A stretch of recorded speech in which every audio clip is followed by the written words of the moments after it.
میں نے تمام حجت کر دی. اچھا ہی ہے کہ خدا مجھے شک کرنے والوں اور بدنیتوں سے بے نیاز رکھے. رک جاؤ ابو اسحاق.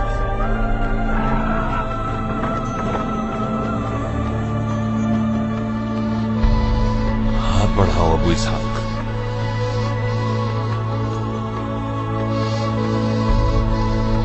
ابو اسحاق، میرا دل چاہتا ہے کہ مالک کے نام کو زندہ کر سکوں. مالک اشتر مرے نہیں ہے. ان کا نام قیامت تک شیعوں کے لیے سر کا تاج رہے گا.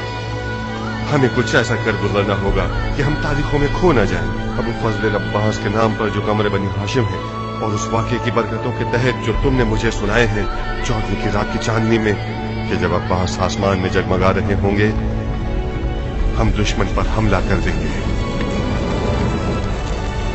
تمہاری حکومت میں اگر مولا علی کی رنگ و بو نہ ہوتی تو اس کی کوئی قدر و قیمت نہ ہوتی. ہم دین علی کو برپا کرنے کے لیے اٹھے ہیں. عادل علی کو زندہ کرنے کے لیے اٹھے ہیں.